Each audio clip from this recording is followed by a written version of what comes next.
expressed during this show are those of the individual participants and do not necessarily reflect the opinions of their associated organizations or Lifestyle Radio. You like music, you like weed, well, we gonna be your friends. This is how much I like more than smoking trees. They'll make you dance to do-si-do and teach you how to cheat or smoke a bowl on the 420 radio show. On Lifestyle Radio. Ha.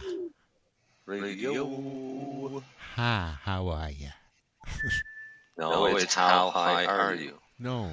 Because it's Friday night, and if you're listening to us, you should be high. Well, yeah, but that's not what it's all about, right? No. What is it all about? It's all about salted caramel cracker bites. And peanuts. No, salted caramel cracker bites. Great googly moogly.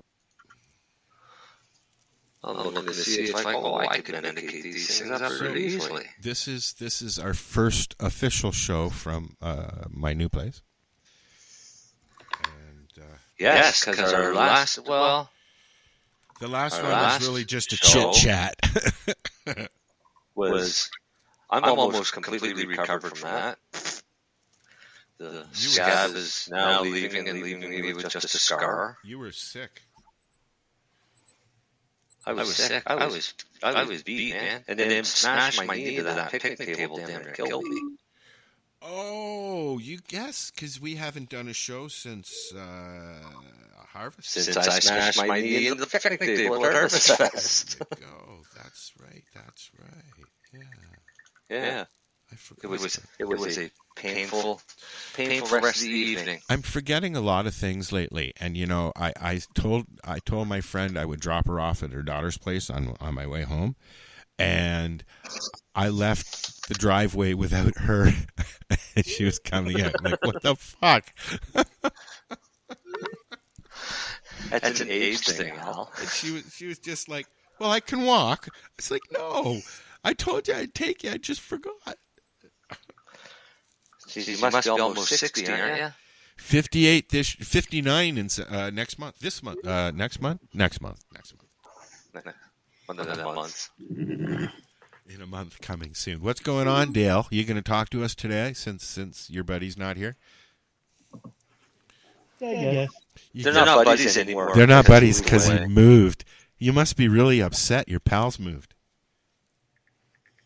No. Is it quieter? I usually get a visitor every night. I don't get that anymore. Yeah. Well, you know, you still have your squirrel. Nightly visitor. I have a new friend who's taken up refuge in my lawn, a little chipmunk, and there's a big mound of earth sitting beside the hole. So I think I'm going to get a little street light and a little fence for it, just so he can have a little yard. Oh, for fuck's sakes. I get a little garden gnome for it, you know. Give him some company. Well, I'm going to make a mound, right? You know. God. Wait. I really have nothing. I really have nothing to do up here, dude. Okay. Wait till the winter comes. Winter is coming. I'm getting a skidoo. I've been binging Game of Thrones the last 2 weeks. I've been watching Young Sheldon, and it's fucking cracking me up big time. And I actually like Young Sheldon. I just started watching Clarice, which has not been renewed, unfortunately. It's a good show. It's Clarice from Silence of the Lamb. It's the continuation of it. You know what? Did you watch House of the Dragons? Who? Pardon me? Did you watch the new House of the Dragons yet? No. What is it? No, that's the next one. It's the prequel to Game of Thrones. Oh, I'm not interested. I saw it listed, but not interested, no. Oh, I mean, Does it have any of the actors from the main series in it? No, I think it's like 170 years before Game of Thrones. Oh, okay. Like it's like super prequel. So it's Gabe of Water? I think it's about the Targaryen family.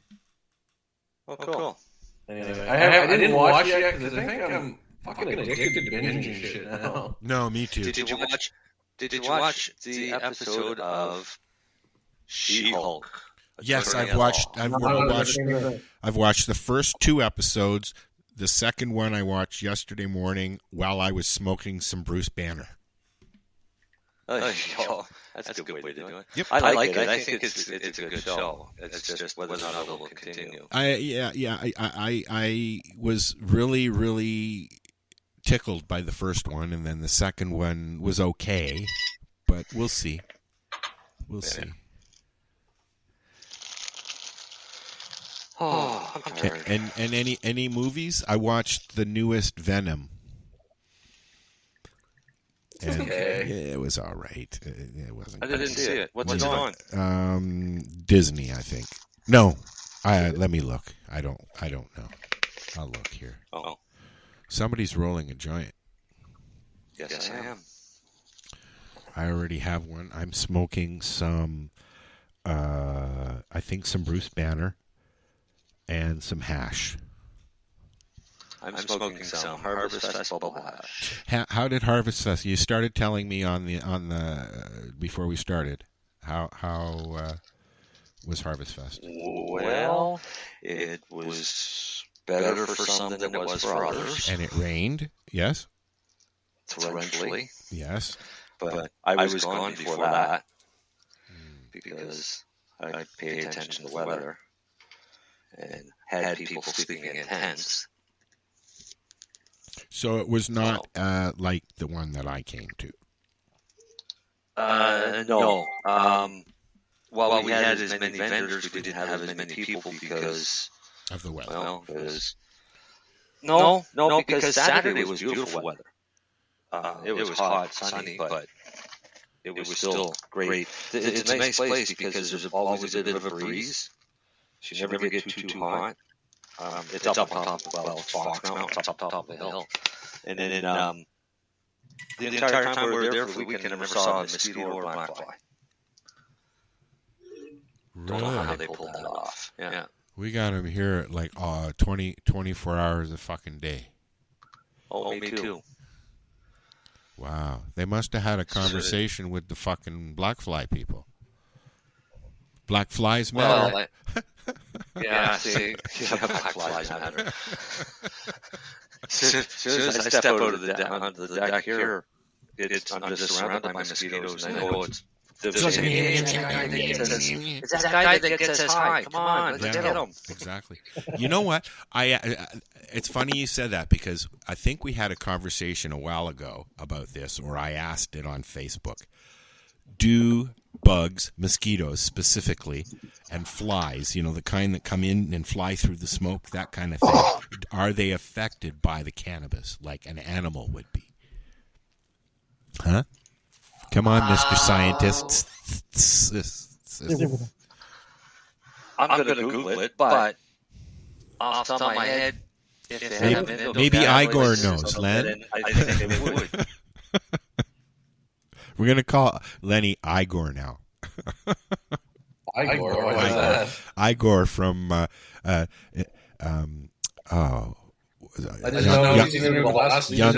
Young Frankenstein. It's from Young Frankenstein, Igor.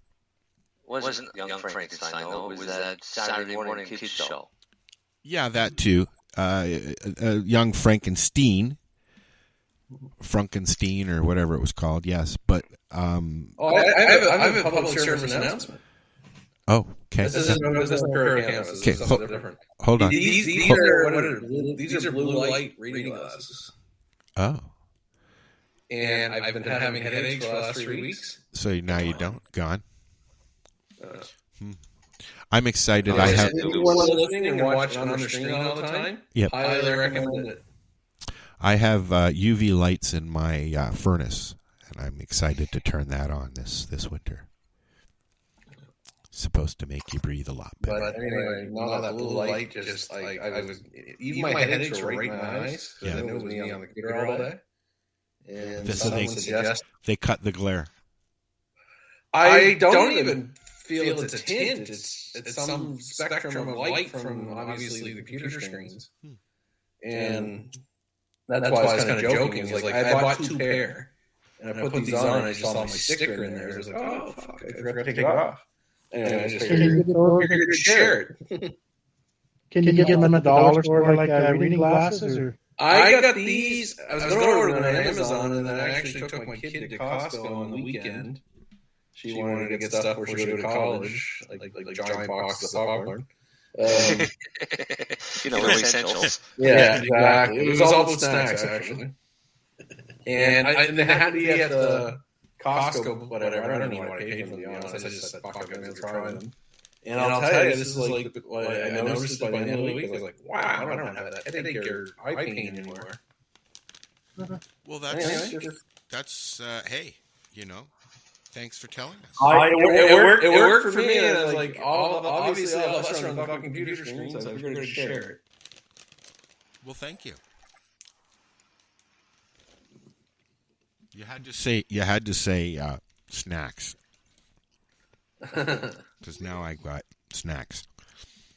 So you also had an announcement you wanted to make. You want to do that now, or? Oh, that was kind of self-glorification. No, when I came home with you guys, I just got a bunch of CVs for Truro Cannabis. We've been pheno hunting for months. Do you think all the listeners know what pheno hunt is? No, probably explain not. it. And fix your camera just a little bit there, Kilroy. No, I'm like Wilson or whatever.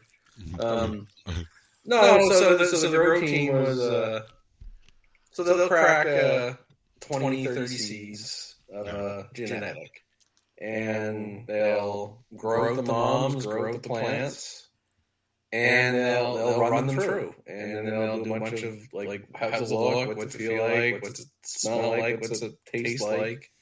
Well, taste one, not officially. But they'll also do the cannabinoid list.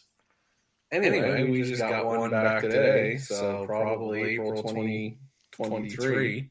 Because now that we know you want 1 year sound for which? Well, I'll say what strain's coming out.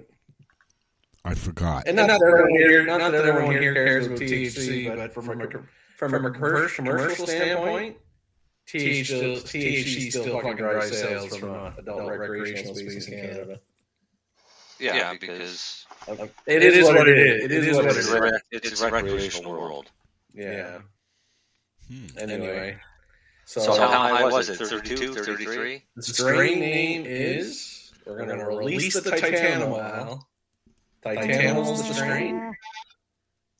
And it was, and not too shabby. There's higher there, but 32.8 THC%.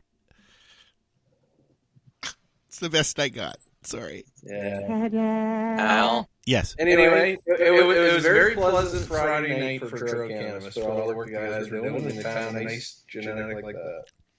Yeah. Well, I can't wait to try it sometime. I can't get it over here. Can't get anything Truro up here. By the time they grow it out, and probably hopefully get a list of CS, maybe have it there for 420. Will you have it Will you have it on your Optimus? Of course it will. Well, then maybe we'll get it that way. Because I can't find you guys anywhere. You guys are always Shatterizer sold. You guys sold.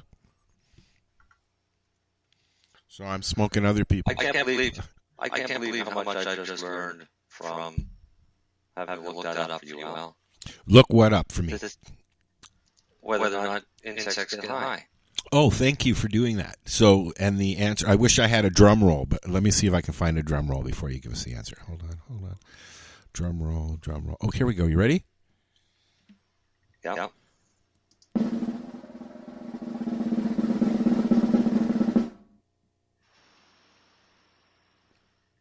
Ta-da! Cannabis performs its action by stimulating cannabinoid receptors called the CB1, CB2 receptors in different brain areas. That's how you get high, mostly from CB1. Good idea. Insects, like mosquitoes, houseflies, do not have CB1 and CB2 receptors. No high for them.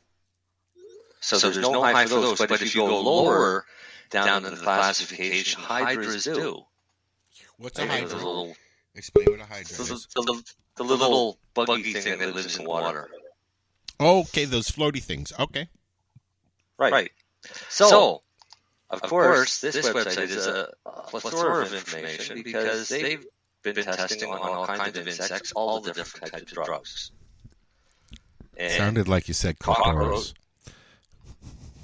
Cockroaches get quite active on amphetamines. And really? Spiders make bigger webs, but they're usually misshapen. And crayfish kind of go nuts and search everywhere, but they've never seen any effect on ants. What about crickets? Who funds these fucking studies? That's what I want to know. Yeah, exactly. MDMA. So, and it hasn't been tested much, but because the serotonin receptors are present in insects, very likely they're going to get some effect off of MDMA because that's what affects your serotonin. Ah, okay. Remember the video that was out years ago with it was kind of like a National Geographic type thing, and they were talking about the different insects on drugs. No. I thought it was egg. It was. Pardon? This is your eggs on See if I can find that. No, this was like the spider building web. Oh, it's on crack or something, eh? Yeah. And when the one with pot driving around with a big grass car. Actually, cocaine actually kills plants. Somebody needs to find MJ in Toronto, and she'll give you a prize. Because we don't know where she is. Isn't she at the ball game? Well, tomorrow is the game. Oh, okay. I thought she was going tonight. Oh, she left today to get there, I guess. She's having a hard time staying online, obviously. I agree with you, Lennie. Who pays for these studies? Because here's a nice little quote. In an interesting study, cockroaches were tested for their ability to detect cocaine and other narcotics, and initial trials were successful. May I ask a question? What? Did they sign their papers before they did this? Do they have to give permission? I don't know. But insects aren't affected by cocaine, but they also don't get high on it. Huh? LS, like so they're affected by coke, but they don't get high. Insect is high. I don't know. Probably when he kicks back and lights up a smoke or something. He eats more. Yeah. Sleep, stops moving. No, because that would just say that it increased the appetite, not that it was high. Okay, here's the next question. What does the word high mean? Actually, where did that ever come from? I don't know. That's why we're asking these questions today on the 420 radio show. I have to get a new mic thingy because you can hear me do that. You know, Marcel Googling that question right as we speak. You know he is. Well, I'm more thinking of how can I word it, because people will also use high in the context of alcohol and being drunk. Yeah, I guess. Right? Yeah. So getting high, that might be an easier one. So.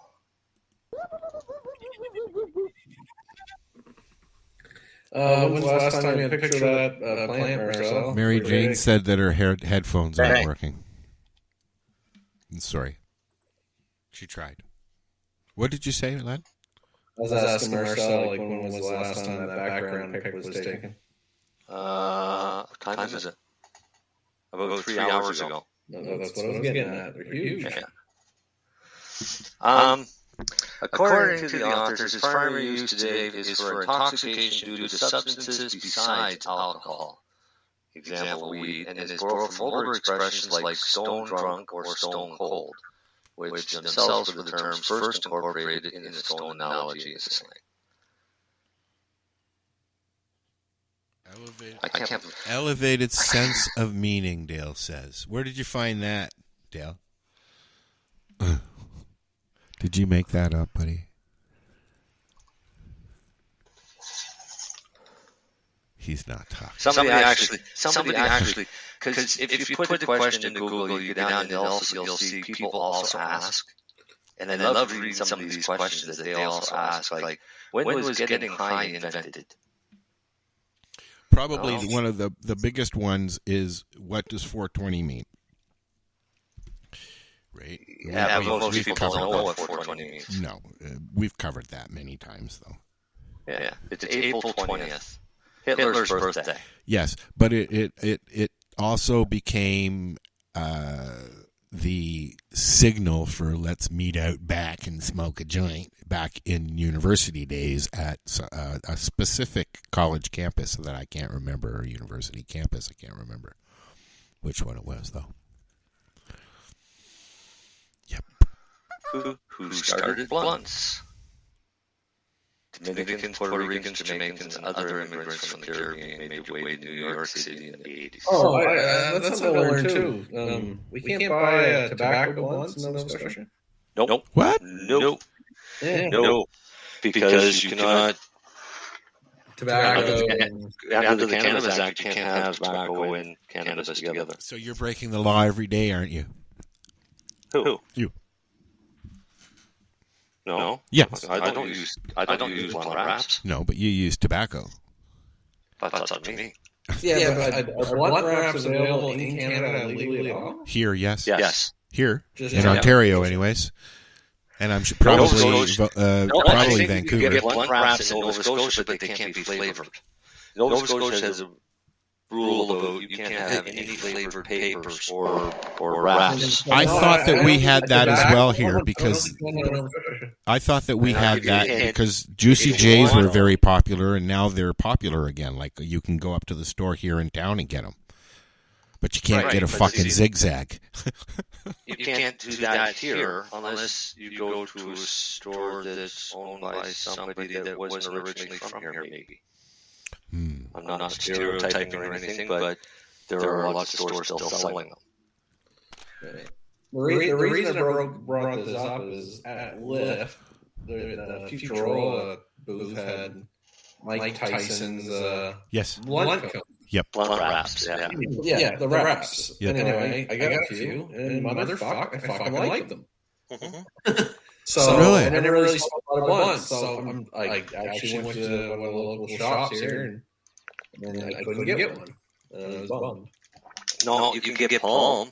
I got the Palm. But you can't. It's not the same. I did get the Palm, but I don't like it as much. Yeah. Wasn't bad, but I did really enjoy that tobacco blunt wrap. I don't like blunts at all. I like a joint. I like my Shatterizer. I like a bong now and then. Maybe a dab. I didn't expect that I would like it. Oh, I'm sure. Yeah, I mean, I've tried the hemp wraps, and I don't even like those. I give them all away. Yeah. I don't really like cigars. I don't like smoking hemp papers. I don't particularly. Well, no, but I don't smoke cigarettes. Don't really like cigarettes. Well, that was my next question. I'm surprised that. We'll read that one. You won't read what one? No, don't read it aloud. I was looking at it. It's like, what the fuck? Hey, never mind. Yeah, don't read that. But there was a time there when we weren't allowed to get any flavored papers, but now they're all over the place again. Like Juicy J's are outlawed. You're not supposed to, but if you go to the lesser legit individuals, they may have them. Like some of the dispensaries on the reserves may have them. The reserves have them here. Yep. The reserves have them, and they've got the papers, they've got the wraps, they got everything. But you can get the king size, the longer papers here, the Juicy J's. I have a pack somewhere. But I unpacked and I found all my Canadian lumbers. So I'm back to rolling proper doobies now. I just got a new stack of Canadian lumbers. Well, I'm going to have to talk with they're the a big sponsor for Harvest Fest. Yes, I'm sure they are. Well, I'm a big fan of obviously, I said before, Canadian lumber cones, which are hand machines. But you know what? I think they burn pretty fucking good. The cones? I like the cones. The cones, but even like their hippie paper is what I've been smoking a lot. Yeah, that's what I like. Yep. The brown ones are okay. I gotta have OCD, so I'm yours nose up because...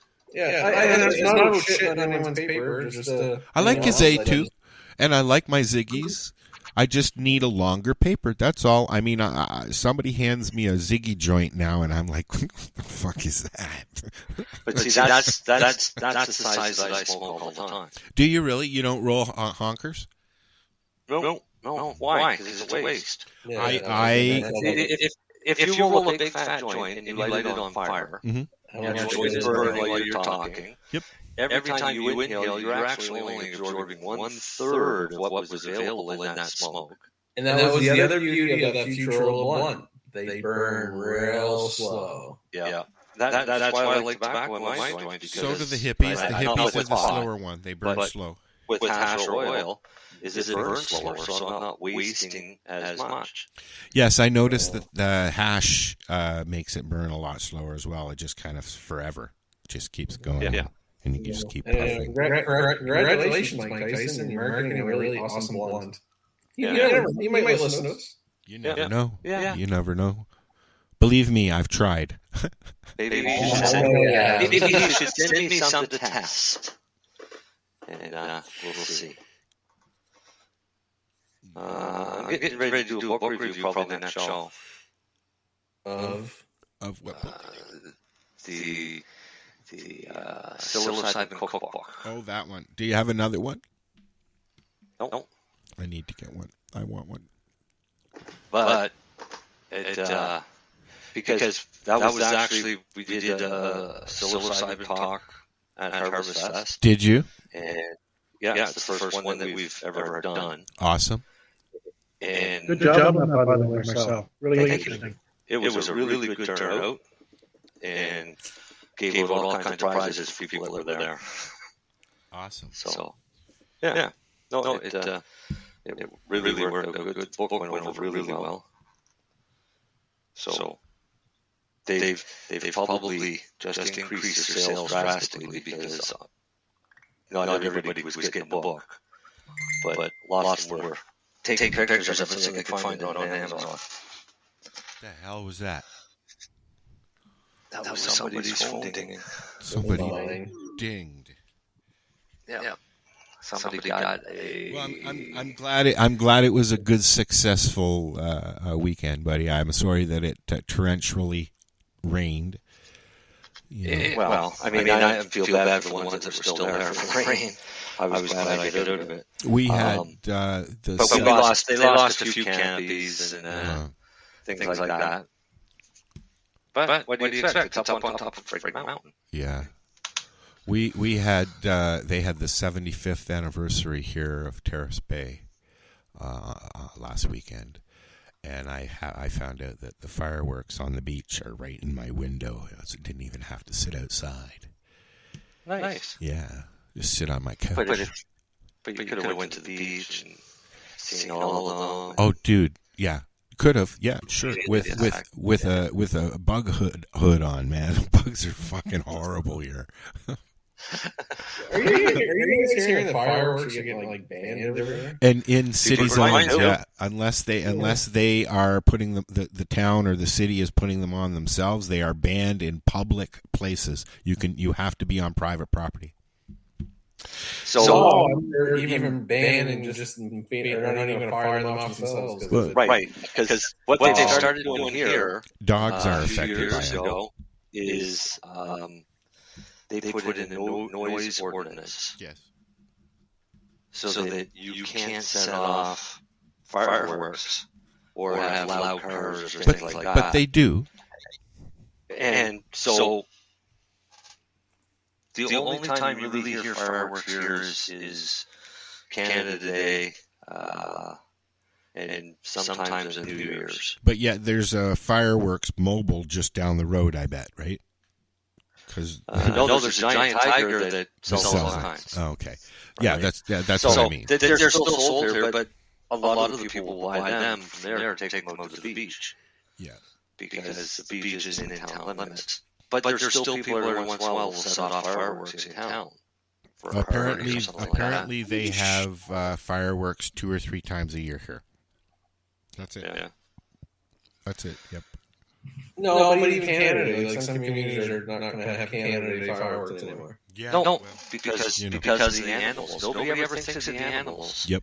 No offense to the animal lover, but fuck that. Yeah, Well, I know. You know, Rosa goes and cowers the whole time. She just hides under in the bathroom. I know, it's kind of funny. My dog does the same thing. Like, come on. My dog kind of looks at me to see if it's okay, and then once she sees that I'm fine, and then she just goes back to sleep. Now, Rosa starts shaking and... But is there anything left in this world of tradition that the world doesn't want to just fucking take away? No, Bugs Bunny's about to be taken away, you know. Because the snowflakes are taking over. That's name calling, dude. I don't know. All right. Those people. No, I mean it's getting ridiculous. And I mean the memes online sum it up pretty good. Because maybe I shouldn't just be here. Because I can't deal with this younger generation. Yeah. No. I really can't. One of the reasons why I moved up here.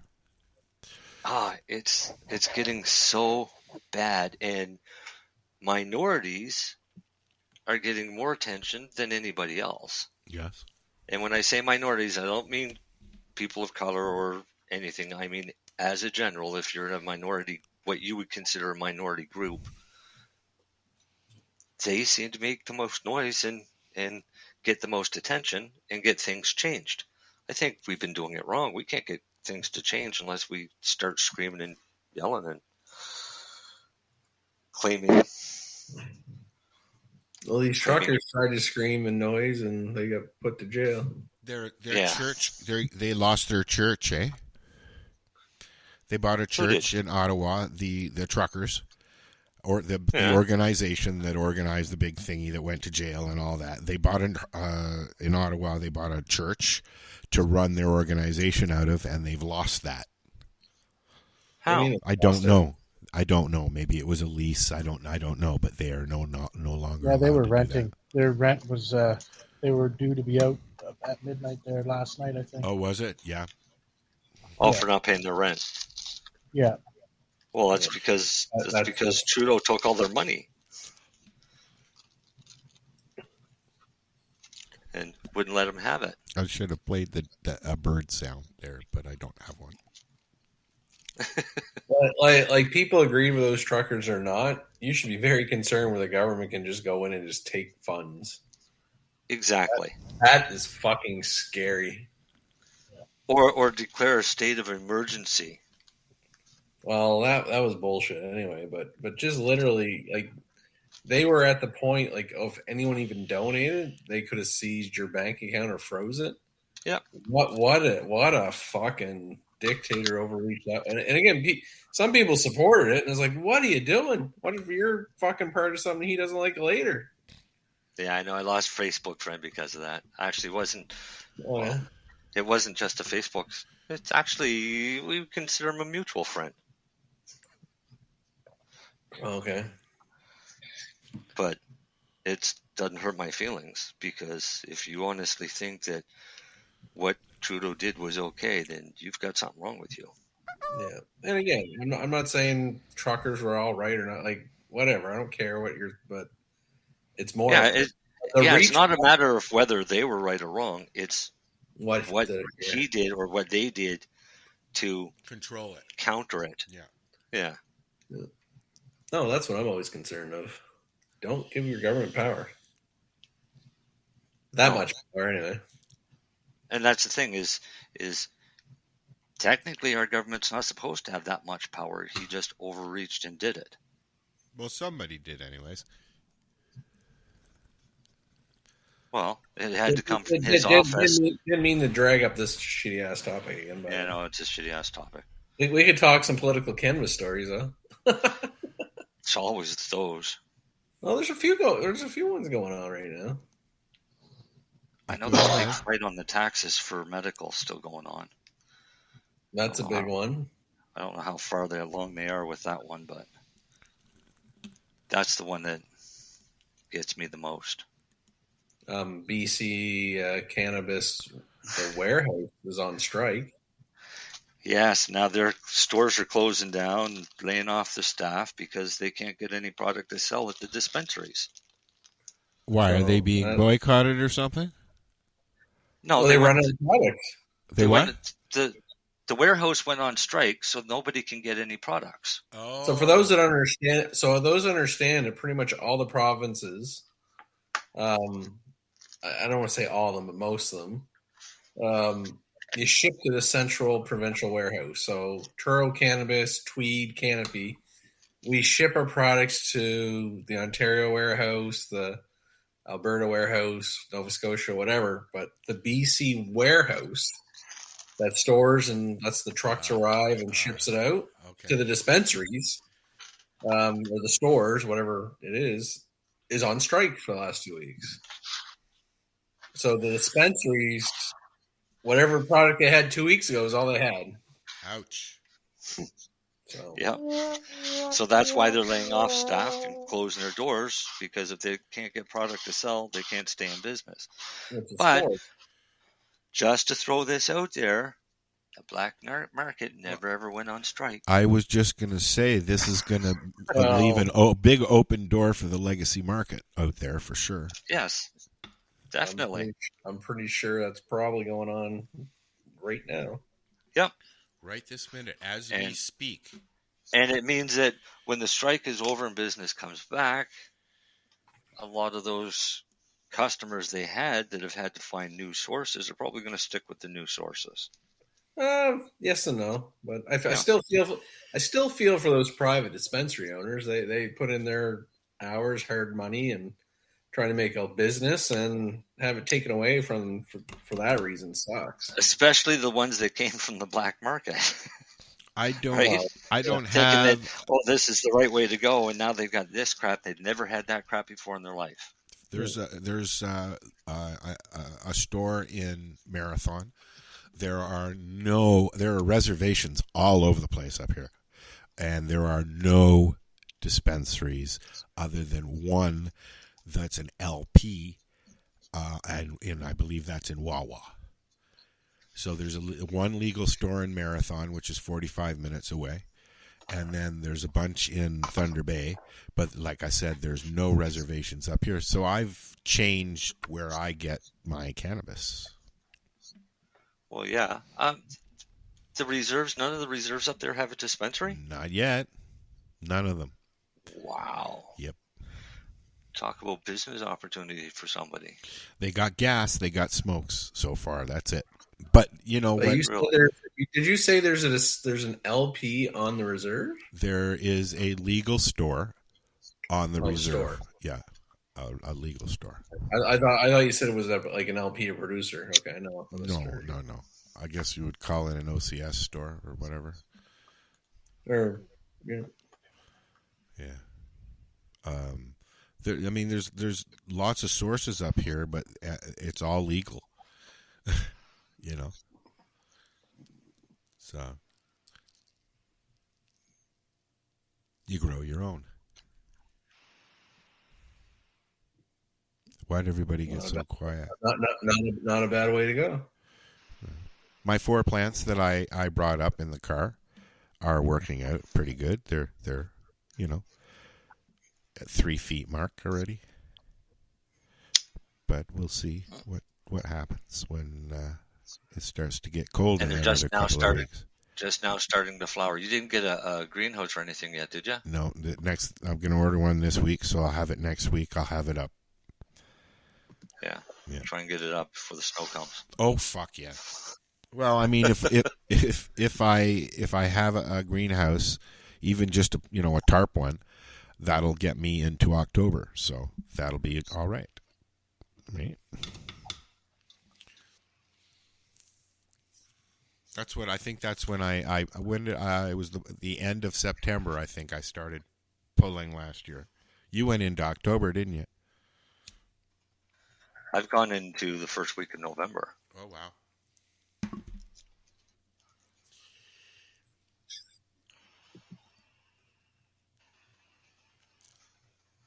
I don't plan on doing that this year. Your mic is unmuted, Dale. You can speak. Or it was anyways. But yes, there you go. He wanted to see your bushes. He's a bush guy. Oh, those are looking good. Yeah. I didn't realize you could zoom in on the screen here. I can. Me either. You can go full screen, yes. No, like pinch the screen with my fingers. Oh, on your phone, yes. Zoom in and out. Yeah. Oh, on a phone, yeah. Yeah. Oh, those look good, Marcel. Terrace Bay, Ontario. The snowy period of the year lasts for 5.2 months. Yep. From October 22nd to March 28th. Sometimes earlier than that. Yep. And also, I'm literally on a hill above Lake Superior, which is the largest and the coldest and the deepest of the lakes. The Great Lakes, right? So there's a lot of wind all the time here, which, is making for some nice sturdy plants. But there's always a mug in the air, like you can feel water on shit. You know what I mean? Yeah. Because we're high humidity. So that be another reason to have a greenhouse there. Yes. It finish your plants so they don't mold. It hasn't been less than 80% humidity since I've been here. I think this is like summertime here, right? And now it's been raining for 2 days now. So, but when it's nice, it's nice. It was up 27 in Thunder Bay on Monday, and then it was only 22 here, right? What's the difference?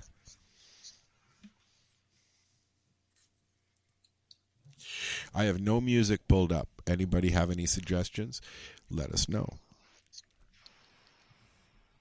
Oh, I always have suggestions, but we'll get kicked off because it'll be copyright infringement.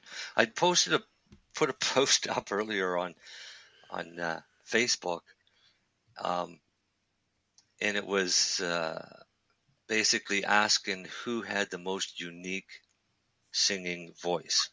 Oh yes, I saw this post.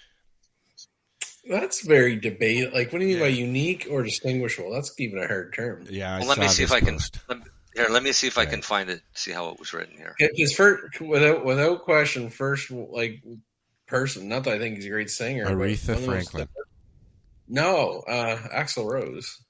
Oh please. That was actually one. Somebody said Axl. Like for unique. Okay, so it is the singer with the most distinctive voice. And I said Brad Roberts right away. I have no idea who you're talking about. Yeah, I'm not sure who that is. Crash Test Dummies. Oh, is that what his name is? All right. Yeah. He was lead singer, and he was the one that got in the accident down in Yarmouth. But you could say the lead singer of Men at Work. I mean, he's got a very distinctive voice. You know that's him. Billy Joel, Elton John. Well, are they distinctive, or you just hear them so often? Yeah, good point. Good point. Here's some of the names that were given out. Jeffrey Peterson says Ronnie James Dio. Yeah, of course Jeffrey would say that. Ozzy has to be one. Sarah McLachlan. Brian Johnson. Meatloaf. Yes, Meatloaf. Yes, for sure. Lindsay, who's been on our show, said Peter Dramanis. Don't know who that is. Don't know who that is. Shakira. Geddy Lee. Lee, that's pretty distinctive. Geddy Lee and Shakira are unique. Yeah. Neil Young, that's distinctive. He is distinctive, yes. So I'm saying, like, distinct. I don't consider Sarah McLachlan distinctive. No? Sarah McLachlan from she's a good the singer. lead singer of Journey. Is that Sarah McLachlan? Oh. Somebody else said Steve Perry. Yes. No. Yeah, maybe. Jagger. No. Yeah, but are they like? I think some are It's just not distinctive. Like as soon as I saw the term distinctive, the first one I thought of was Crash Test. Like to me, I think if that person sang "Row, row, row your boat," would you know who the fuck it is? If Brad, yeah, exactly. If Brad Roberts sang it, you'd know that. I would know I would know now. I know his fucking name is Brad Roberts. Yeah, you would know it would be. I would know him when I heard "Row, row your boat." That's pretty distinctive. Yeah. Now, I would think Joey Ramone to me is distinctive. Yeah. Yeah, okay. Yeah, but so is Edgar Winter. Yes. Yeah. Right? There's been so many that have had distinctive voices. Luciano Pavarotti, who says it has to be a rock star, right? Michael Bublé. Michael Bubble. But probably if you're talking distinctive or unique, I fucking have to go to Axl Rose. Nobody sings like that guy. Well, with Axl Rose, he's got like such a wide range of what he can do. Well, no, but he's got that whatever fucking throttle, like machine gun. Like, there's just no like. I'm not a fucking Guns N' Roses big fan at all, to be honest. Or I like Guns N' Roses. I like some of it, but I'm not I'm not a super some fan. People no, love that band, right? Like they're okay, but unique. He's fucking unique. Yeah. Oh yeah.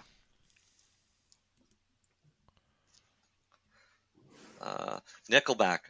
That's the most ununique fucking voice in history. most overheard voice, anyways. Les Claypool, Dale. There's one. Who? Les Claypool from Primus. Definitely fucking unique. Yeah. Be Real, Cypress Hill. Yeah. Yeah. Did you watch the documentary?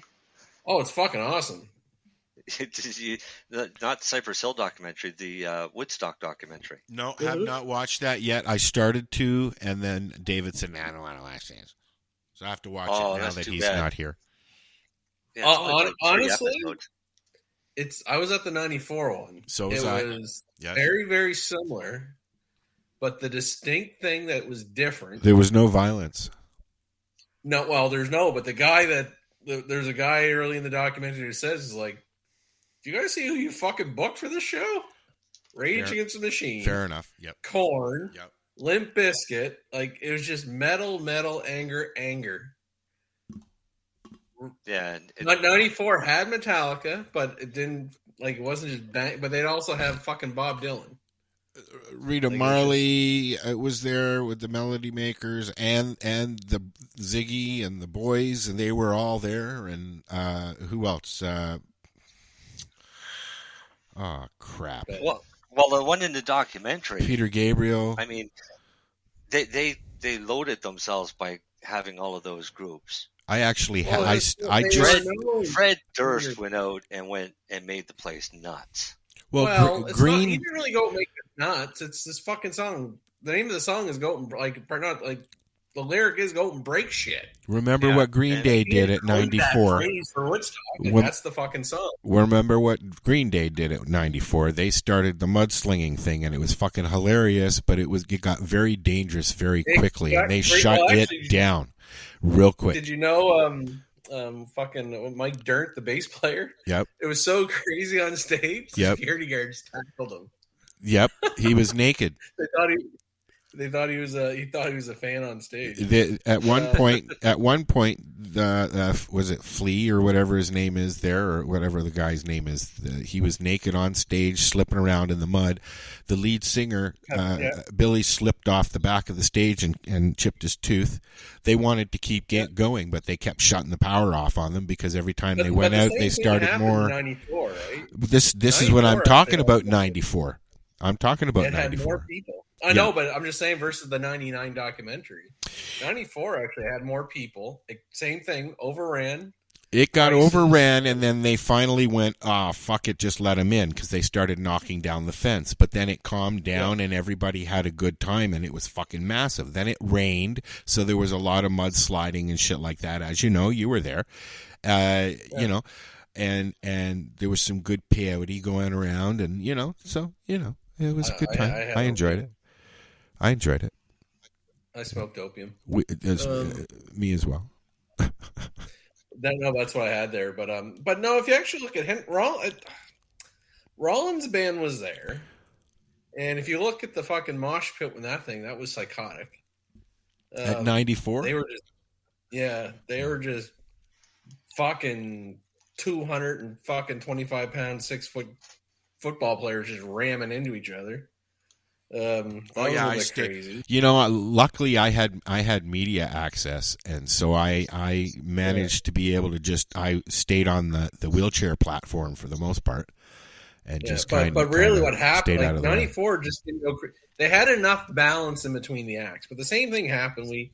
They destroyed all the vendors' booths. Yep. They took over the whole fucking thing. It just didn't get violent. One thing that did happen was all of the food that was left over, Peter Gabriel bought and donated.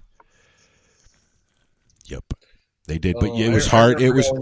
It was hard to find food at one point, and then by the time we left, by the time we packed up and walked out to the highway, there was a fucking McDonald's right there. Yeah. Well, I remember someone I think hamburgers were like $10. It was horrible. It was horrible. We didn't eat for a day and a half, probably. I think a bottle of water was like $6, if I recall. I remember 10, if not more. And I remember them overtaking one of the vendor hamburger things. I grabbed a fucking burger. Well, there was plenty of food. That wasn't the issue. What the issue was is it was fucking expensive, and nobody wanted to pay those prices, right? Yeah, so and it rained, and then people wanted the huts for the shelter too. Yep, they just kind of took over. And no, it was just as bad. It just they didn't burn shit. We were camping in behind stage 2 behind the gate. Yeah, that's right. That's right, camp. Really, you were probably the one I was smoking opium with. I very well could have been. It was that black terry opium, right? I don't know, dude. You know what? There was a lot of media and other people just camped out back in the back there. And I was sitting there smoking a joint, and somebody looked at me and says, "Hey, you want to try some opium?" And I said, "Okay." And we sat there and we watched the people go by for a few hours. So could have been. Yep. Well, it was definitely opium because I didn't shit for 4 days. I don't know. I don't have anything to compare it because that was the first and only time. No, that was my first experience being constipated like that. Where did Marcel go? Did we lose him? Did he fall asleep? No, I'm laughing at this little piece of cannabis news. Okay, yeah, let's do some cannabis news. Okay, let's do some cannabis news. Since it is a cannabis show. Michigan State Police. Yes. Have been using their police toxicology unit has been doing the same test for the last 20 years. Well, they just recently found out that their test can't differentiate the difference between THC and CBD. One that's legal and one that's not. Right. So what this article is basically it's an interview with the writer and the Michigan State Police Toxicology Unit supervisor. And they did an interview over the phone, it looks like. There's nothing in writing yet. They were just told this. So yesterday is when he wrote this. So they were just told that day that this test can't differentiate between THC and CBD and hasn't done it in the last 20 years. So they've told the prosecutors, now they're going to wait to see what happens. That just blew every case that'll ever come out of the water. Exactly. Because all of those people could have had CBD. Which in the U.S. is legal. I thought it was cute. I see, I think it's none of it, or one of them is using one of the controversial tests for THC. There's been a few. What other news we got? There's been a few states that are using it as well. I'm actually reading the Colorado one, Marcel. Go ahead, Lenny. Read the Colorado one. It's interesting. But right at the get-go, why are marijuana sales in Colorado plummeting? I didn't really get that far into it, but right off the get-go, it's fucking a bit misleading when you think about it. Marijuana sales in Colorado have been a steep decline since February this year. While the total marijuana sales for the first half of 2021 topped $1.1 billion, the state managed a paltry $906 million for the same period this year. Boo fucking who? $906 million. Fuck off. Technically, it's a 10-11% decrease. Yeah, but the title's plummeting's a little harsh. Plummeting is harsh. They've been hit with a 1% per month decrease, basically, and it's still steadily going down. Well, probably because other states are opening up. They don't have the fucking monopolies. One thing. Now I'm getting down here. I haven't heard Bill HB 1317 that was created to regulate the sales of concentrates. Yep. They're claiming this has some impact on it. Well, see, a lot of their sales were medical, and when they first started, the medical patients had prescriptions for X amount of, the same in Canada, X amount of cannabis per month, day, whatever. This law that they come out, turn around and put it in, much like the Cannabis Act did. You can only sell 10 milligram THC products. You can only sell maximum of 30 grams. And this is what they're claiming is hurting them the most in Colorado. I think it's what I said years ago when I wrote the harmonized proposal. And that was, after a few years, the novelty's going to drop off. Oh, there's been a that. Oh, I remember that. I probably have all that paperwork still, Yeah. But everything that I put into that is basically happening now. There's a novelty thing, but I also think there's still a bit of, I still think you're still seeing more of a trend get away from alcohol. I still think cannabis is still kind of growing for newer people too. So it is, but it's not growing as fast as they want it to grow. And because the stigmatism's still there for a lot of people. Oh, 100%. I know a person passing away right now, and they would take the gummy to help with their appetite. And I was like, I don't know if the gummy's going to really work. Smoke it. And they wouldn't smoke it. Poor bugger. My dad would. I would have given them the gummies. My dad. Well, he tried the gummies and they're not working. But I just know anecdotally myself, I get more munchies from smoking it than eating it. But that's just me. Yeah. I don't like the munchies. He Everybody's different. I mean, I don't get the munchies.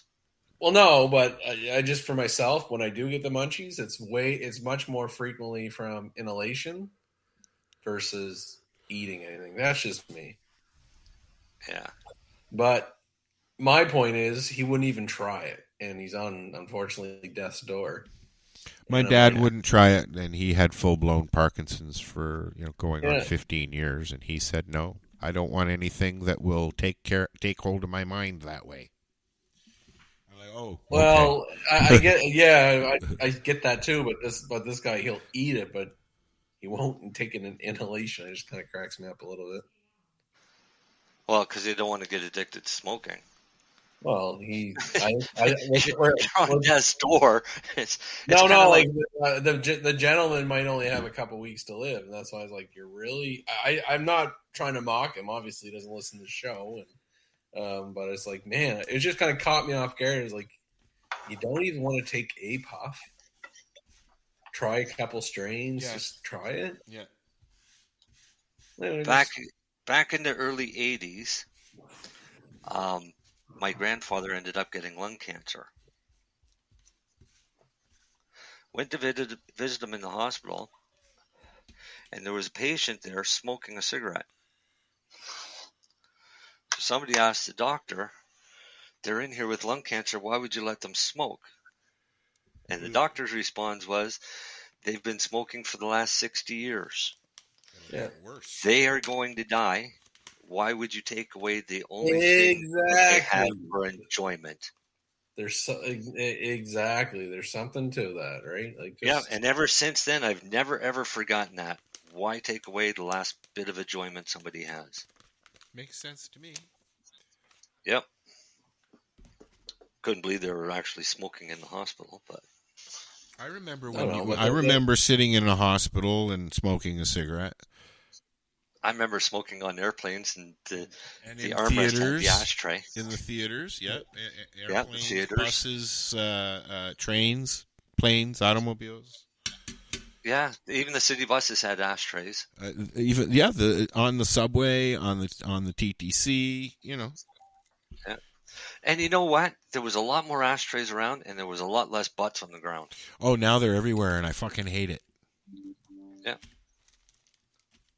All around the apartment building in Toronto, it just drive me nuts. Would see butts everywhere. Used to hate it. We're going to talk about what's happening in Nova Scotia, because we talked about BC and what's happening out there. They can't sell anything. And in Nova Scotia, so this probably makes Lennie really happy. Oh, I got a grin on. Yeah, the local cannabis is extremely popular in Nova Scotia. Province reports increase in sales. Because all of the cannabis that's sold in Nova Scotia comes into the Liquor Corporation, their warehouse, they dole it out, and they can get anybody's cannabis from across the country.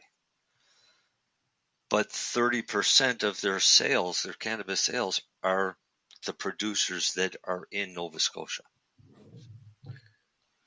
So that would be Lennie and the others, that their products selling better in Nova Scotia than any of the other products. I can't get it here. Because Nova Scotia keeps buying it all.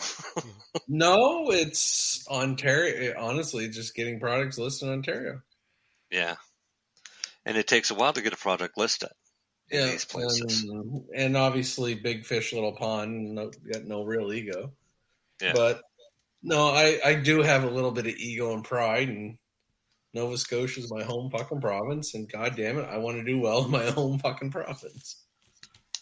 As you should. But I would like to see the same thing from New Brunswick. Or does New Brunswick have pretty much kind of the same numbers, or 30% of their province's sales from the? I'm not going to comment. I'm not going to comment on New Brunswick because I'm not. I don't want to get myself in trouble. Nova Scotia, I just want to give some kudos to, because they have gone out of their way to support the local producers, not just Truro. Right.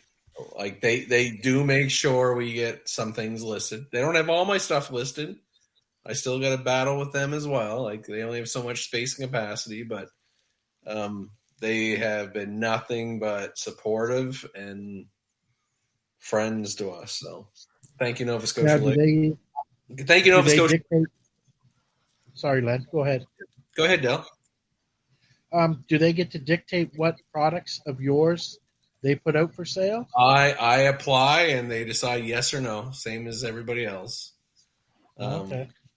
And, So I have my battle. I have my battles with them. But so it's got to really impress them. Yeah. So can I ask you a question? See the Titanium will come out. The people that are making these decisions, are they trying the product seriously? Are they doing? I think when they originally started, no, but they do have cannabis people working for them now. Okay. Nova Scotia has come a long way. Like, would I have said this probably 2 years ago? NSLC rocks? Not necessarily, but you know what? Just they have made an attempt to really try to give us an opportunity to get some stuff out there. No matter what, like, just because they put us on the shelf, if it doesn't sell, if it doesn't sell, it doesn't sell. They're not going to keep it there, but you know what? They've given us a pretty decent opportunity. Right now, I have a pretty good rapport with them because, not to brag, but Churro Cannabis is doing kind of good in Nova Scotia. So I have a little bit of leeway just because of our. I know I try not to throw an ego to Churro. The lawyers are sitting at home going, "Shut the fuck up, lad." No. I just don't want to come off. I never ever want to come off like cocky or arrogant. I'm just trying to, like, no. But Churro Cannabis is. The word I'm trying to find, actually, I had a meeting with my sales rep across Canada, is we're consistent. And I think, like, whatever we put out is going to be decent. Is it the best in the world always? No, but you know what? You're going to get good value. It's consistent. You can have the shittiest product in the world, but if you're consistent, people are going to buy it. Well, it's reliable. Like, I guess that's the type of word. So that's kind of the rep Churro has across Canada right now. And even, like, we released a couple of products that didn't sell well in Nova Scotia, and guess what? We said, mark it down, get the fuck out of there. Doesn't do them any good, doesn't do us any good, right? Well, so, it's better to have a changeover now and then anyways, right? Oh, yeah, no, but not everything's a winner, but that's kind of where we've earned it with the NSLC and some of the other provinces that, you know what, give this new Churro product a shot. They have a decent track record. And so I was looking at there's some awards coming up. Yeah. And I was looking at them. I know nobody that have been nominated for anything. I find that. What award? Where's the awards at? You know, like the Leafly has an award. Those ones are all weird because you kind of gotta, like, put in your own applications and shit. But I find it very interesting that some of the top fucking people in cannabis, apparently, I don't know them. I've never heard of them. I've been sitting here for 15 years. You'd think I know some of these people. It's all corporate people. What's that? Corporate people that have money that invest, and this is what I'm getting. That's how they became experts. That's right. So I mean, I consider you guys my experts. You know. Well, as I say, I have nothing to do with it. In my opinion, I have some very talented people that work for me.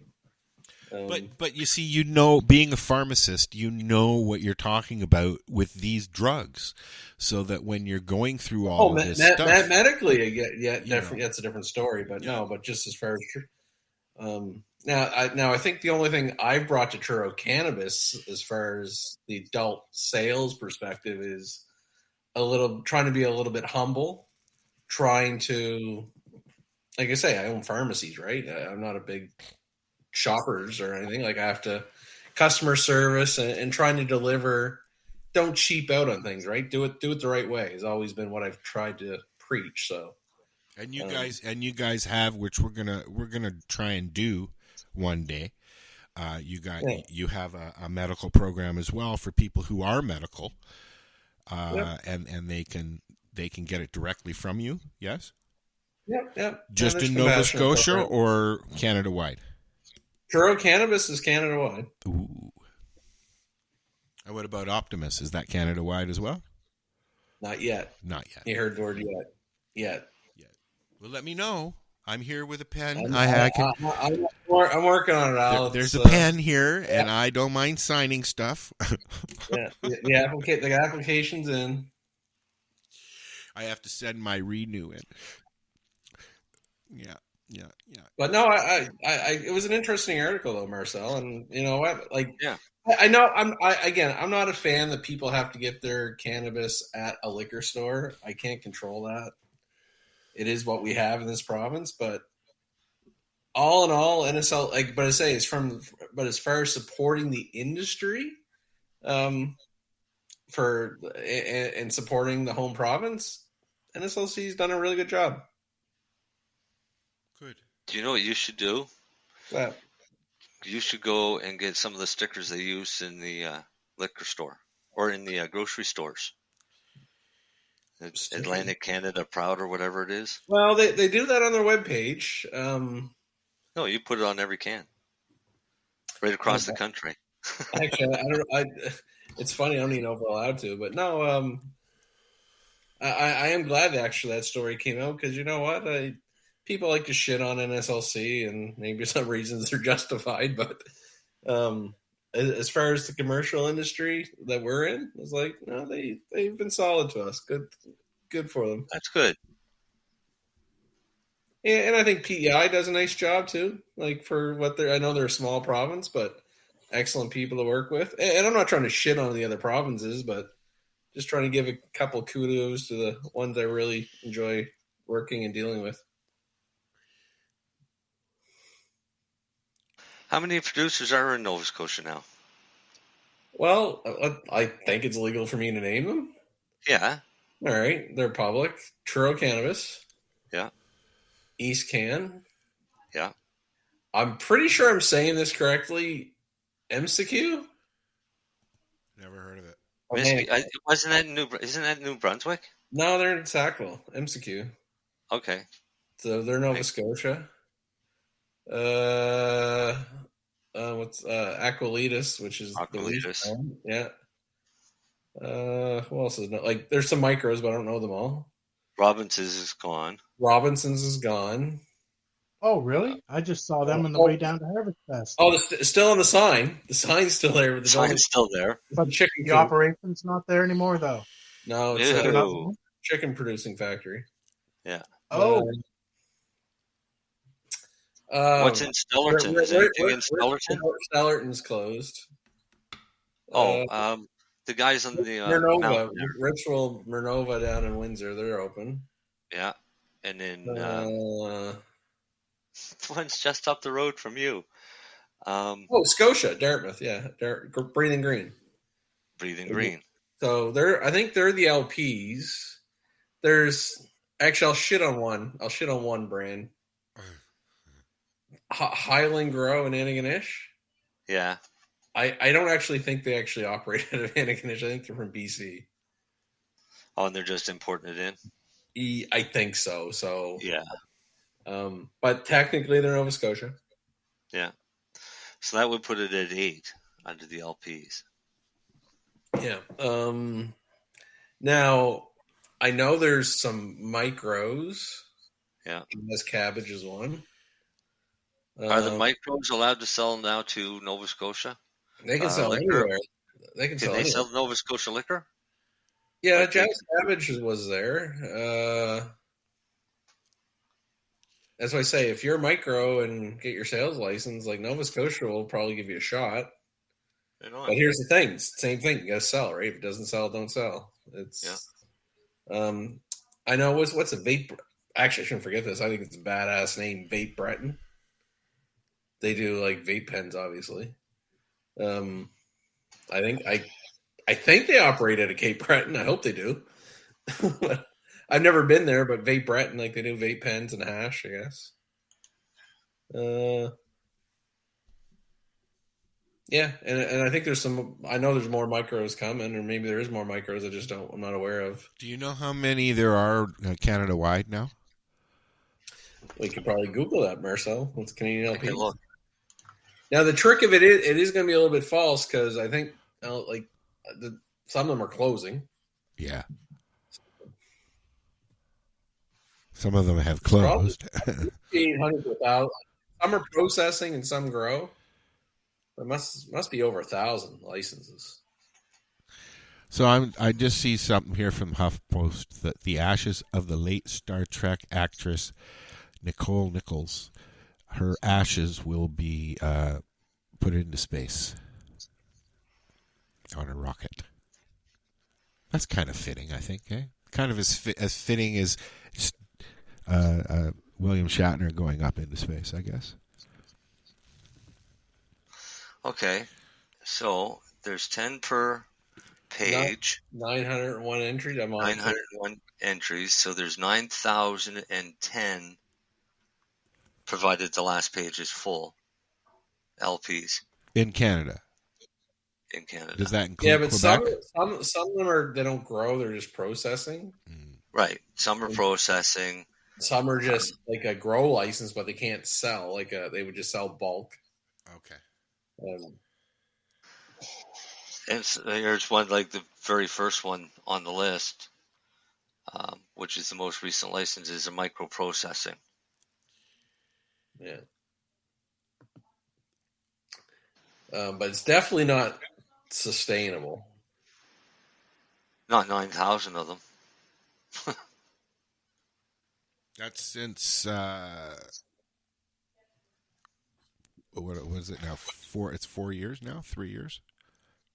It'll be 3 years this October. Really?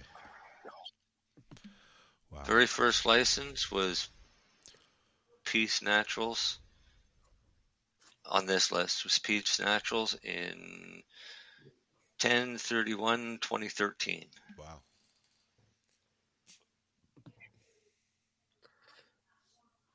And fucking Tweed and Canna Farms. And a day later was Final Bell Corp. See, but here's where it gets tricky, though. Emerald Health? Tweed. This is where the license people, like, Emerald Health is out of business. I know they're done. Yeah.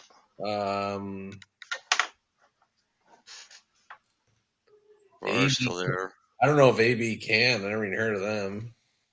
Broken Coast, they're still there. Delta 9's still going. Yeah, Organigram. American. Fina. I never even fucking heard of them. Organigram's still going, you said? Even after all the fucking shit? Organigram's got a pretty good foothold. They ain't going away. Even with all the stuff that happened. Whatever. I don't know how they escaped through it, but they are. Wow. Well, as much as they had there's a lawsuit against them as well, though, isn't there? I have no idea. There's several. But the thing about those guys is, every one of that first fucking list, they can all fuck off a little bit. They all had an advantage. Just a little But they didn't have to build a building. I'll give Organigram credit. They didn't just go stupid. Like, let's go get $5 billion. Like, they operated, made some money, invested, expand. Like, you know what I mean? Like, they ran it as a business. So I'll give Organigram respect that they didn't go blow billions of dollars. That's why they're going to survive. Yeah. They didn't build football fields to grow shitty weed and an hour and 18 minutes into the show and you're just sharing it. What's that? Marcel. Yeah. Well, you only shared it 29 minutes ago, so. So yeah. Been a while since I've been here doing this show. Why no one in the world knows around, you mean? Yeah. Yeah. All good. Yeah. It's fun to chat with you folks. Well, you know, we have a lot of regular listeners that don't necessarily listen to it when we're live. Yeah. We have some that'll be listening tomorrow morning for us. Well, there's a company, Final Bell, Never even fucking heard of them. Me either. I was like, how do you have that fucking golden fucking ticket and not even do anything with it? Yeah. Like, I called them the Big 13, right? That original group. Yeah. And it's like, how do you fuck that up?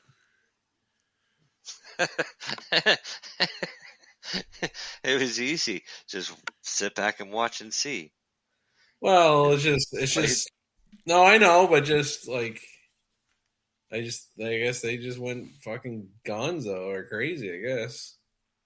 Can't say I didn't fucking warn people. No, you did, but I remember you saying stuff, but I still can't believe it. It's like everything, like I just look at our little company that everything we fucking have, we scraped and clawed to get, right? Yep.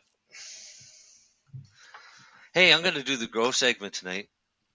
All right. What are you growing? So hold on. Wait. Oh, I got to hear the intro. Yeah, we're going to take a little break and we'll be right back. Hey, this is Cheech. This is Chong. And you're listening to Lifestyle Radio. What is it? Lifestyle Radio. Say it one more time. 420 Radio? Woo!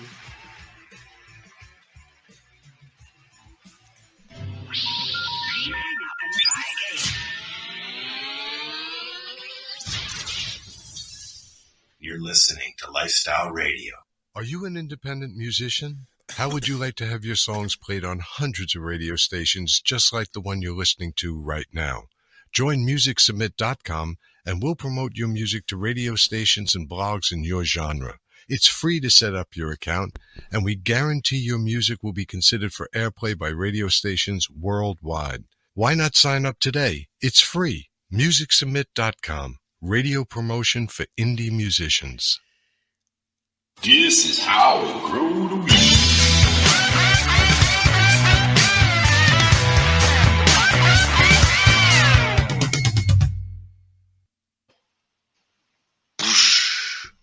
That's a cool tune. Y'all hear me? That took me hours to do. That's because I had to learn I had to learn how to use GarageBand. And play a guitar and everything else. You know, it's really no, it was just all loops and stuff. But yeah. Anyways, go on. Grow segment, because it's that time of year. Lenny's got a shit-eating grin for some rean. Oh, I'm just in a text conversation with some idiots. Oh, well, that's always I hope fun. they're not listening to the show. No, these guys been texting all night to me, so just some funny shit. Just tell them to listen to the show. We'll make them laugh. No, it's that time now for outdoor growers that your plants are flowering. Almost. Well, for most of us, yeah, you just need to get a little older. But yours, Dale, outdoor plants flowering? 3 of them. Yeah. So, I mean, they're all starting now. So now is when you've got to start looking at changing your nutrients. I'm going to take you folks, while you're doing this, I'm going to go outside and show you my plants. Is it still daylight there? Oh, God, yes, dude. Until 10 o'clock at night. Yeah, he's up. Do you get the Northern Lights? Yep. I haven't seen them yet, though. So I'm going to just leave this on, and I'm going to go out backyard, and you can see my plants. All right. Let's see your plants.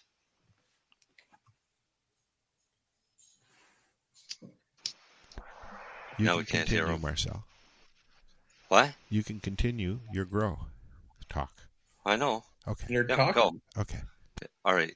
Go. So I want to see his plants so we can talk about his plants. Yeah. No, now is the time that you've got to start thinking about changing your nutrients. Because what I've been seeing is a lot of people freaking out online and saying, why are my leaves turning yellow? It's because your leaves are old. They're dying and they're going to turn yellow. Pluck them off. There's people out there telling people to add more nitrogen. The plant loses leaves naturally. Don't add more nitrogen than you need to during your flowering cycle. Because now I'm going to watch on Facebook and I'm going to see all these people going on about how green their buds are and how nitrogen-y they taste, right? Get rid of the friggin' nitrogen, because that's what's giving you the majority of your chlorophyll, which gives you that bitter, shitty taste, right? What do you feed yours? What are you feeding yours now? Me? Dale? Yeah. Flour and stuff. Are you using Floramax? Floramax. Yeah.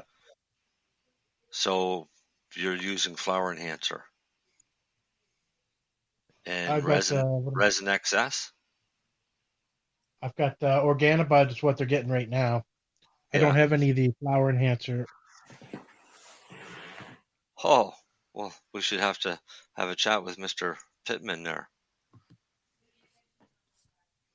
Because you should be putting flower enhancer to them now.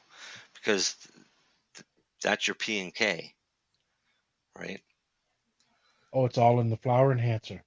Yeah, that's where the majority of it is in the flower enhancer. That's why you still continue with the Floramax A and B, which is all of your macronutrients, nitrogen and stuff like that. Then as soon as you hit flower, you start adding the flower enhancer to bring up the potassium and the phosphorus. The Organobud, you just use that the whole cycle through. The whole cycle. Okay, I've only been using it in flower. Yeah, well, I mean, you can use it at any time. If you ever use Psycho products, I equate it to kind of like Dr. Repair, but better, or like a little on steroids. And then after a couple weeks of flowering, when you start wanting them to puff out, that's when you start putting the resin XS to them. Which, when you only have one plant, I guess we should let him in. I can't. He went offline now.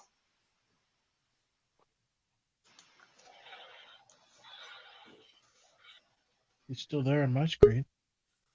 He just came back. There. Oh. Oh, yeah.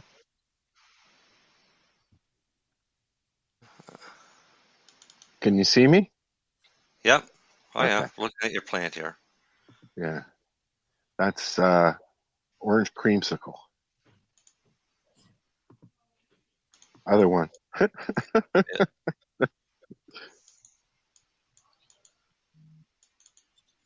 I want to make just that one big, but it won't. You should be able to. And then this is, I don't know what this one is. Just me bigger. This one, the other one. That's what I was trying to. So there we go. There you go. Yeah. So they're doing all right. They're starting because they're getting to what I call the ugly stage. See how they're starting to do that stretch up there? You see what I'm showing you? Yeah. Yeah. So yeah, they're gonna go. You can get off my plant fly. Yeah. No, they're starting to hit the ugly stage. Because the plant gets really ugly before it starts getting nice buds on it. Well, they've just popped another level. So see, I have that one plant that's budding, and then the rest are now all in the ugly stage.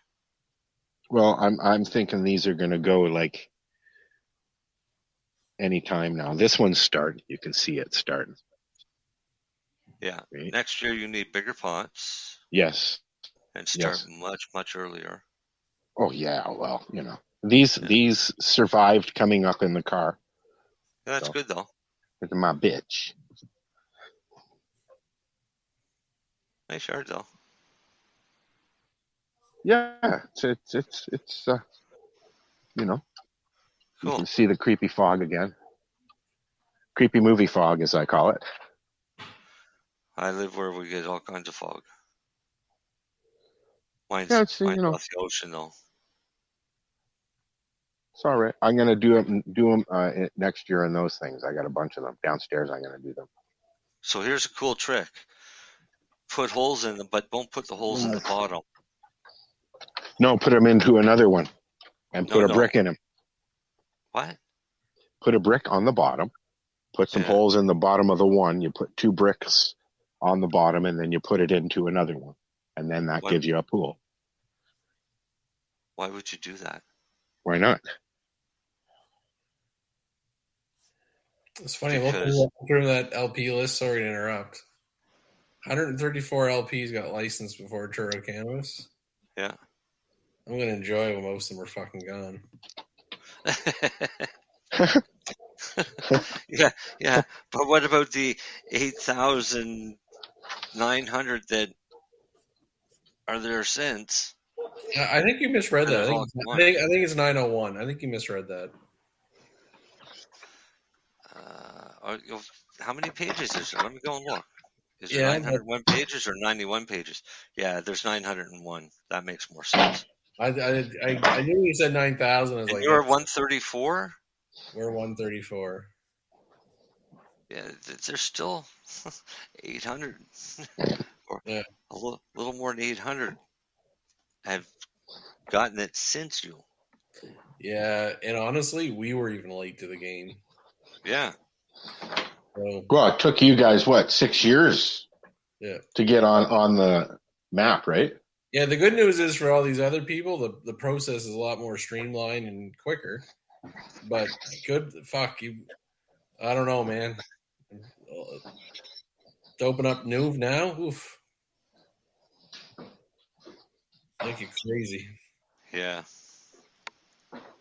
Okay, I'm going to take you guys and I'm going to show you something that I haven't shown anybody yet.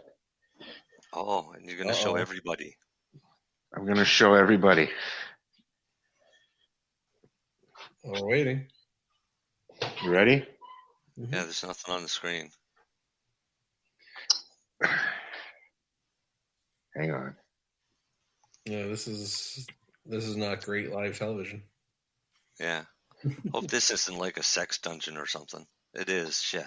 This is my sex dungeon. Yeah, this is my grow. This is what's going to be my grow room. We're going to design this on the show.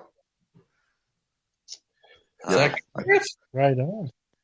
What's the walls? Yeah. Is it paneling? Wood paneling? Yeah, I'm gonna paint it white. I got a better idea. Okay, well, let's talk about it when we get to that point. Oh. Yeah. Don't paint it, cover it, because you want to. Yeah, I've been told that. Keep the moisture away from it. Okay. So this is the other angle here of the basement. Cool. Studio. You're gonna fucking have to insulate that for wintertime, buddy. I'm gonna put a fireplace right here. Oh. There's a stack because I have an electric heater, like an electric furnace. Everything's electric here. Oh, is it? Yep. Wow, I'm surprised they don't have all natural gas or something. Well, nope, they don't. You can get propane, and that's about it. Yeah. So they opted to go with electric, and I'm okay with that. One bill. Yeah. Okay, I will be right back.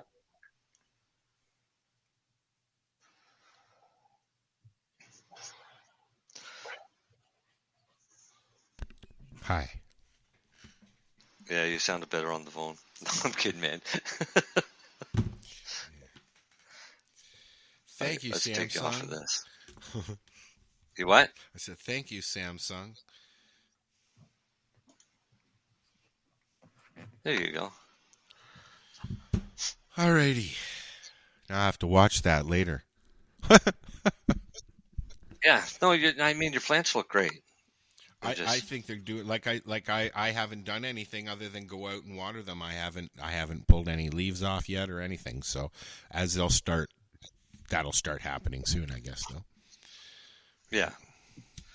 Get the bigger ones first. Once the flowers start coming out, start taking out the bigger leaves that are shading out your buds. Yeah. You want them to get as much light as you can. Mm-hmm. And you want as much airflow to be able to get through the plant. Well, that's also why I'm going to go a little bushier or go a little taller than I did last year, right? So they'll get more air, right? And it's very, very, very windy here, so that's a good thing. That's a real plus. Yeah. But it's also very humid there, yes. So you've got to make sure you got a lot of wind. Yes. It's usually pretty windy. Yeah, because you don't want standing water in your buds. No, I've been shaking when I see water, the dew on the lily kind of thing. I give it a shake, right? Out of all those licenses, Marcel, I think 340 are micros. Oh, really? Yeah. That's 30%. Yeah, I guess it's not bad. think that's reasonable. Yeah. Yeah, why not? And I think anyone that is opening, I don't think they're LPs. I think they're micros now. Yeah. Most likely, yeah. Do you think that they'll go one step further and allow at any time private growers to get involved? Well, I think the concept of you're a private grower, you got to become a micro. Okay. How much does that cost? Well, indoor, I don't know, maybe $1 million you can possibly do it for. It depends on what you're doing. So if you're going to grow, you're limited to 2,000 square meters of canopy space. It can be done. If you're going to be processing, then you're allowed to process 650 kilos per year. That's it. And that's your limitations. That's my packaging. Pardon? Like that's for people who don't want processing, but packaging, yeah. Yeah. So I mean, it's not a big quantity or garden, but it's bigger than most would have at home. I'll say most because there's some people at home that have really big friggin' gardens that would put micros and even LPs to shame. Right. Well, I think it's safe to say that a lot of the micro growers are doing that. Very openly.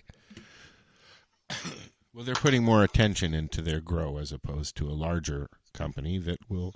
Like, are you guys considered a micro then? We have one of our sites is licensed as a micro, but it's all packaged on the main facility. Okay. But micros can do well if they operate correctly. Right, and they promote themselves as a craft grower. So unique strains. Well, they can keep it very simple too, and like you think about it, like if they're a really good grower, and I'm just saying they sell bulk and just do it out and bulk it out, and as I say, they probably get $3 to $4 a gram. Like if it's say they grow real premium shit, they'll probably get 600,000 grams a year minimum. Oh, we'll say 500 to 600,000 grams based on their canopy space. So these are good volume. Like, you know what? Like they can generate revenue of probably like 1.5, maybe even as high as $2 million a year revenue. Like you still got to pay the bills and shit, but you don't have the bills that a licensed producer would have. No, you can probably, like if you set it up correctly, you're getting away with 3 or 4 staff. Like you pay yourselves all salary and nice job, nice little business, right? So it can be done. Yeah. Oh yeah. But you need $1 million to start it. Well, all depends how you're. If you were an ACMPR, it depends where you're at. If you already an ACMPR grower, then maybe you just convert the thing to a license. So you might already have a facility set up to do that. Well, I mean, technically, don't forget we had medical and designated. Well, that's what growers. I'm getting at. Does that make me a somebody who could do a transition if I had the money to do that because I am MCR or whatever we call it? Probably depends on your zoning. ACMPR, whatever it's called. Yeah, if they would allow you to have one there. For a fact, some ACMPRs were in factory buildings. Yes. Well, Tweed was in chocolate factory. Yeah. They still are. Yeah. It's just not Charlie's. So, I forget where it was. The process. Somebody's in an old school somewhere, so I forget. Well, there's somebody that's they've bought jails down in the States. They've done it that way. You know, like there's all different ways to do it. But are there any micro growers that are running their business out of their home or their garage or anything like that? Like, are you able to do something like that? I don't know. Like a designated grower could do is what I'm getting.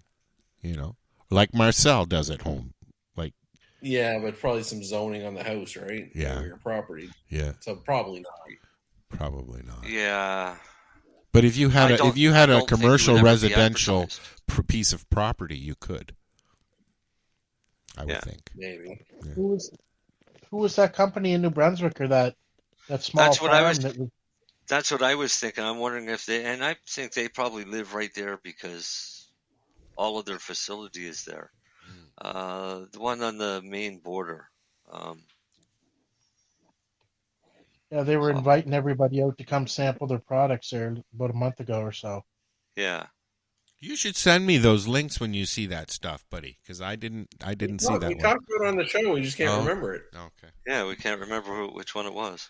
Well, it's just because we're smoking pot. So, yeah, they may live right there. I mean, there's nothing. If I had a big farm with a big barn and don't forget, there is outdoor growers, right? That's literally on a farm. Yeah, I know. I would live there.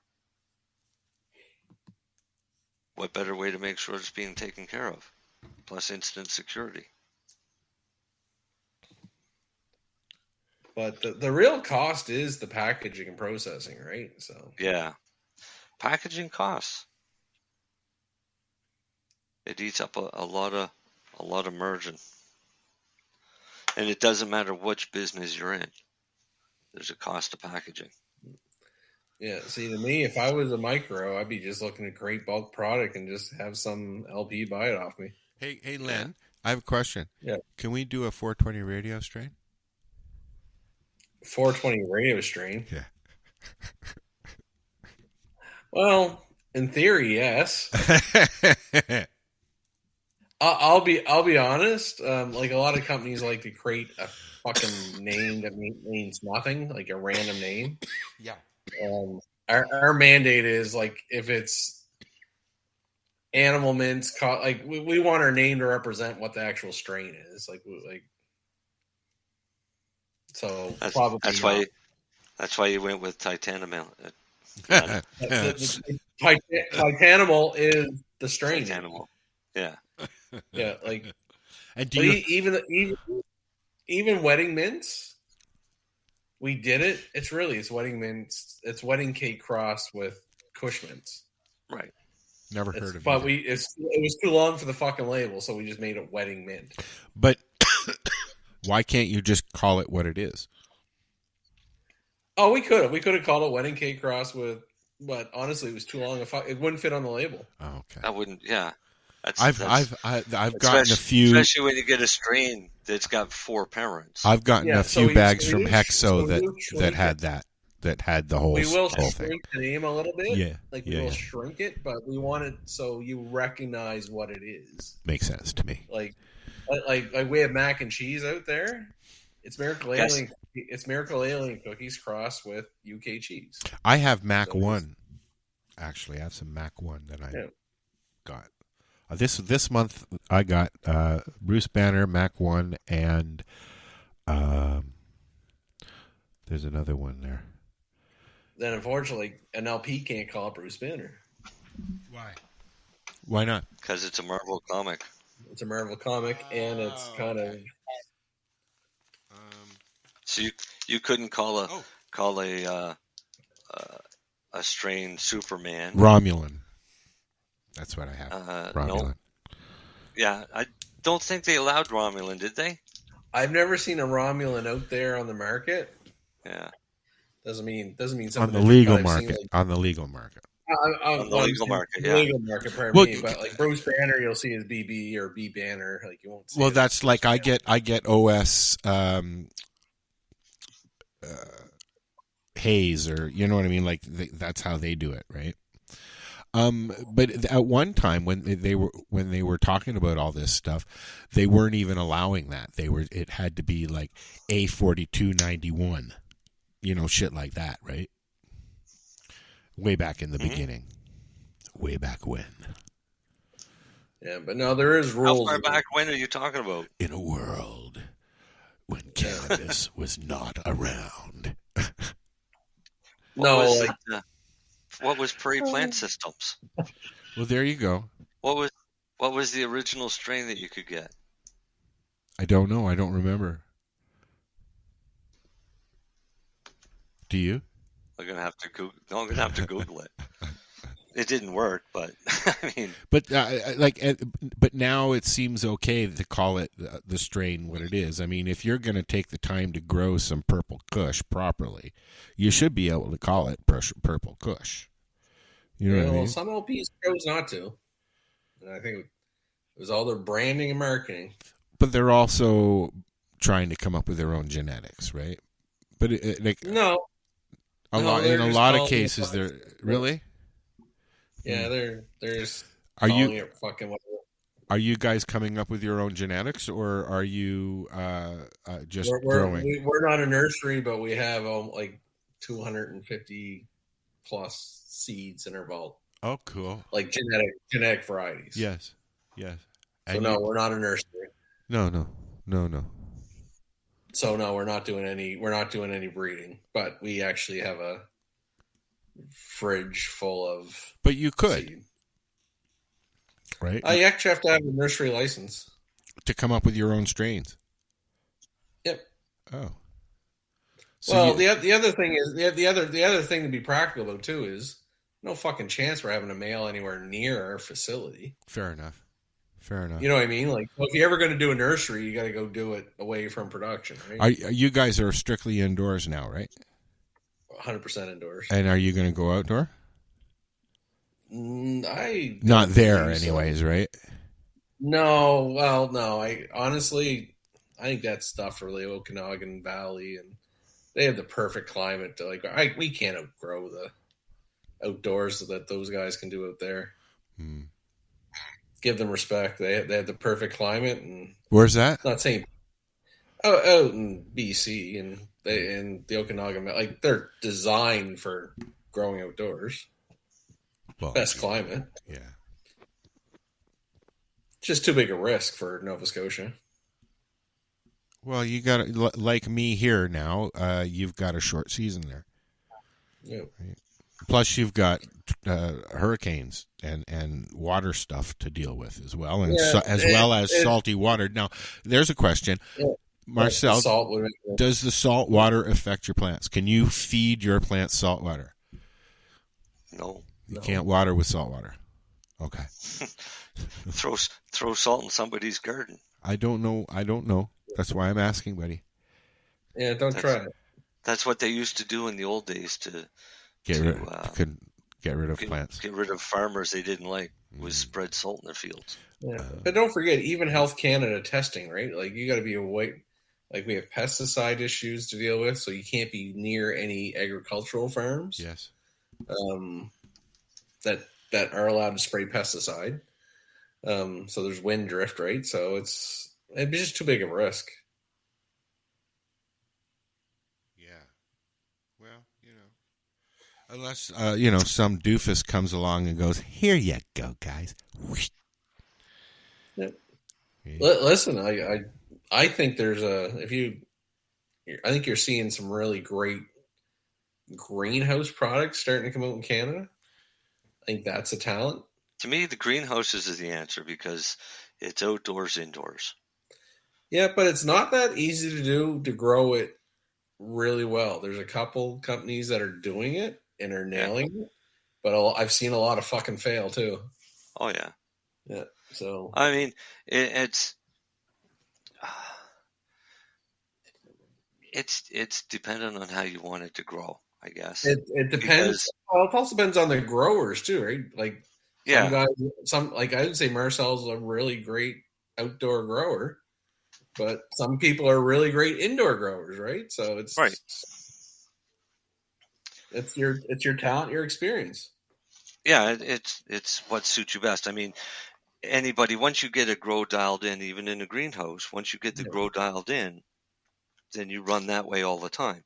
Yeah. But you've got to look at, do you want to do this naturally one crop a year? Or are you going to run 2 or 3 crops a year in your greenhouse and use lead deprivation curtains, which now you're getting up there in big bucks to light up a greenhouse.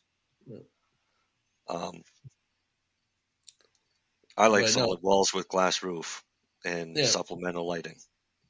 And I think it can be done too. But if you actually ask my growers, like, they don't want to fucking go that way.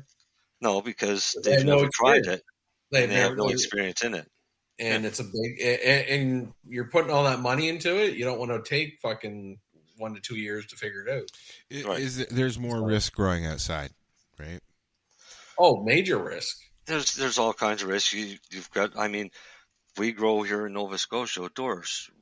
We have a very high risk every year during the flowering season, and that's hurricanes. Yeah. Because we can get slammed with hurricanes that take every plant and they're gone.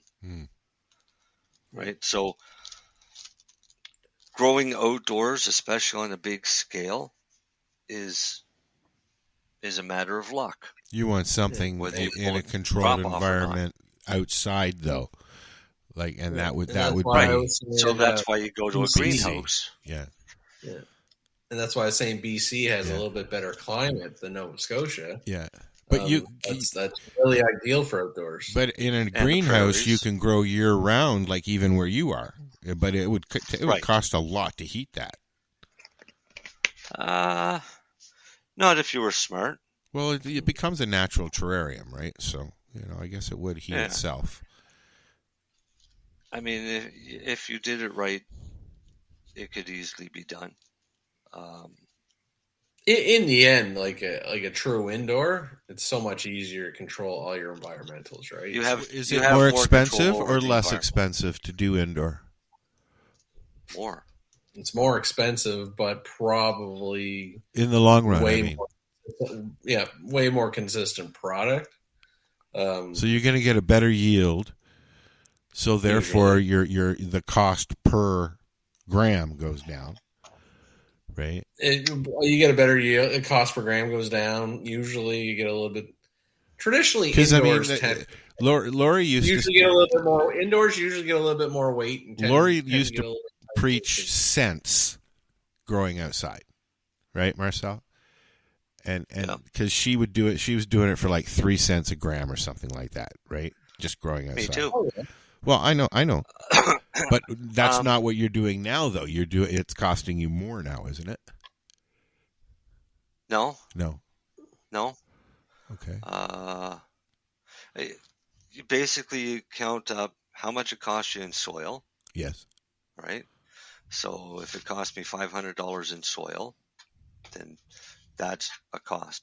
If it costs me $200 in nutrients, now I'm up to $700. If I had to get anything supplemental, right, such as a host of ladybugs or anything, throw another $100 in there. Now you're up to $800. Yeah. It for the cost of your entire grow. It probably cost me $500 to grow last year. But my same cost indoor would be $800 a month. Yeah. All right. Because of the power. Yes. The water. Well, the water would be the same. I probably use more water outdoor than I would indoor. Okay. Because indoor I would do auto pots.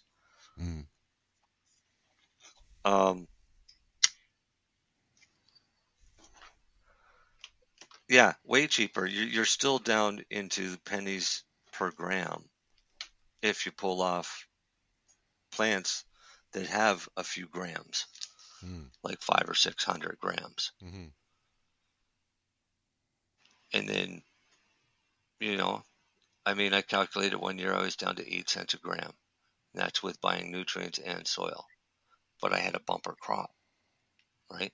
So the more I grow, the less it costs me per gram.